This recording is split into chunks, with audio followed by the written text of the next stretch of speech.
All of these things do take a little bit of time and effort up front, but what I like about them is you create them once and they work for you forever. Hey, I'm Spencer Powell and welcome back to Builder Funnel TV, where remodelers and custom builders tune in to grow their businesses. Before we get into today's topic, a quick reminder that if you're not part of Remodeler Growth Community, head on over to remodelercommunity.com, and also when you sign up for a month, you'll also get lifetime access to Builder Funnel Academy, which is the top digital marketing training for remodelers and builders. All right, let's dive into today's topic. We're going to talk about saving time, and right now in our industry, I know time is extra at a premium because you guys are all super busy. So I want to walk through a few different ways that you can actually use your website and content and some of your marketing materials to both save you time, but also kind of preemptively qualify your prospects and leads before they ever give you a call or want to reach out and talk to you. So let's dive into the first one, which is using content and frequently asked questions.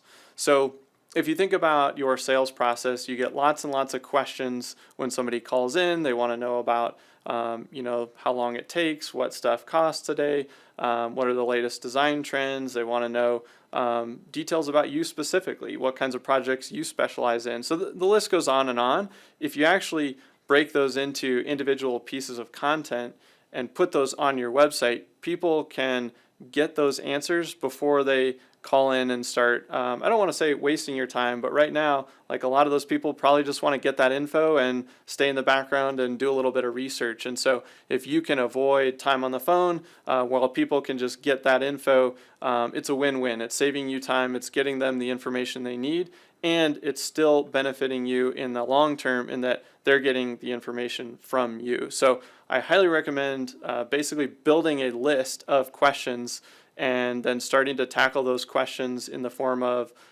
either just text on your website or a video that somebody can watch so that they can understand that information and get that info, even if it's at midnight, they're laying in their bed or whatever it is. All right, so let's talk about the next one, which is using content to qualify. So this is something that I think is critical all the time, but right now I hear the pain point is I'm not getting the right type of leads, or I'm spending a lot of time on the phone with just tons of leads. And so percentage-wise, you end up spending a lot of time with people that get priced out, or they're just not a good fit for whatever reason. So when I think about using content to qualify, it's usually things like location. So somebody does a Google search and they find you, but their project is out of your service area. So you can create content around where you work, having a service area map, listing all of the cities and towns and kind of the specific areas that you work in. That can help pre-qualify people out. And you can even use that in some of your forms. Maybe on your contact page, you can actually have a drop down that lists all the pages or the areas that you work.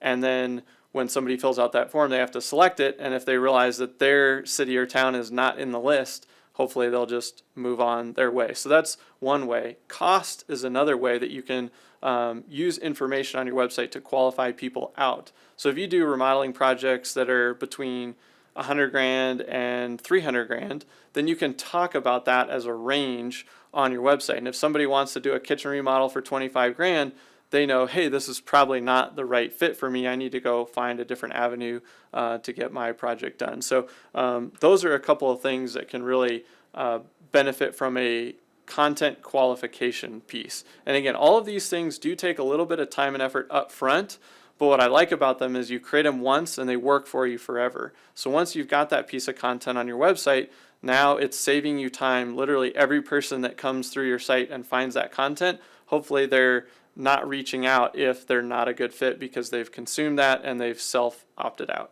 So content FAQs and then content with specific qualification purposes, those can be huge time savers for you. All right, so let's move on to forms, and specifically using forms to qualify out. I briefly mentioned this with maybe having a drop down for service area, but when you think about your contact us page, which is the most common form on your website, the longer that form is, typically the lower the conversion rate. So if right now you're just getting swamped with inquiries and leads and you need to ratchet that back, ask more questions. You're probably still not going to ask for social security number and some really private information like that. That would probably qualify everybody out. But you can use things like budget ranges, where you can have like a low end range, a middle, and a high end. And if somebody doesn't even meet the low end, then as they're filling out the form, they're going to stop. And if they do, maybe you even put in a low end that you don't service. And if they pick that low end, then you can have an automated email go out that basically says, hey, sorry, these aren't the projects that we're accepting right now. And you can use that as a way to qualify. Service area is another good one. Asking them the timeline that they're looking to complete their project.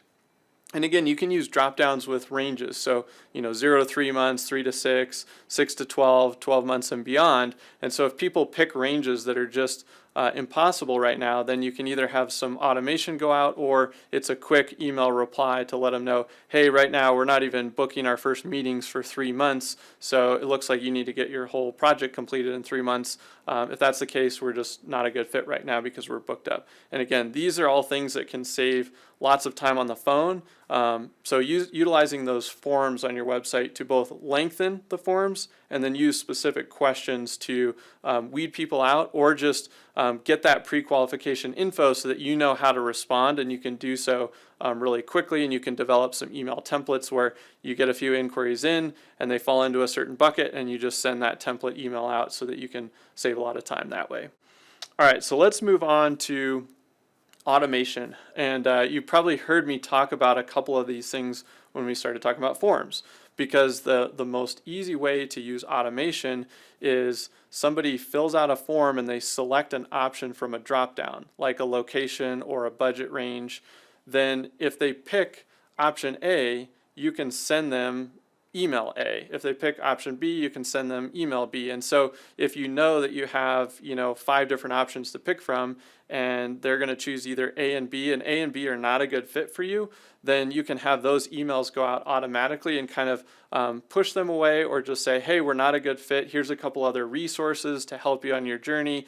So you're kind of parting ways in a cordial way, but you're also using automation to save a lot of time and energy in terms of responding to everybody, getting them on a phone call, and then finding out that, hey, this isn't really going to go anywhere. And so that can be a great way to, again, save time by using different marketing techniques.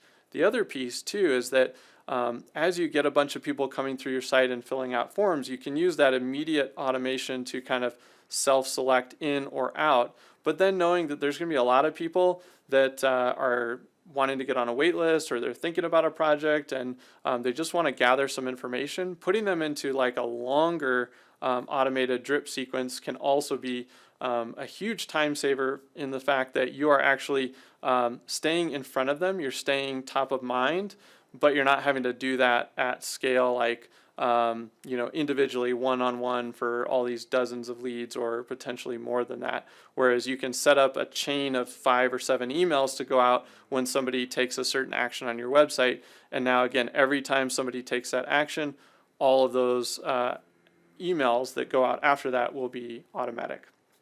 And then the final way that I want to talk about is kind of actually combining a couple of these elements. So thinking about content plus automation. And so a great way to do this is, I'll walk you through an example. If somebody hits your site, they browse around and they fill out the Contact Us form.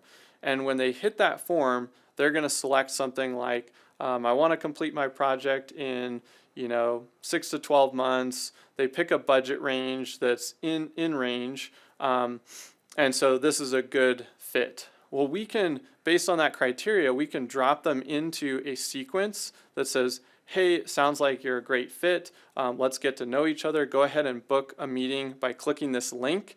And then that can take them right to your calendar where they can book automatically. And then you can start to drip them some content out that educates them. So you can, maybe a day later, you send them to your process page or a video that walks them through, say, the design build process. And now they can learn a little bit more about that. And then maybe the next day they get something around pricing for different types of projects and some ranges so they know what to expect.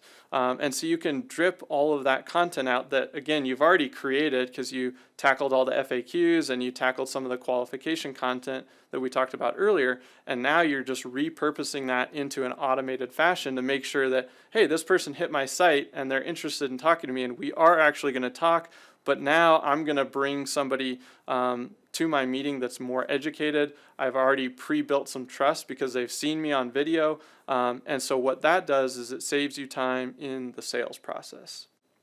All right, so those are the 5 things that I think that you guys can take away from this and use marketing to save your time. And I know right now that is more and more important than ever before. So hopefully that helped and gives you some ideas to think about and some action items that you can take.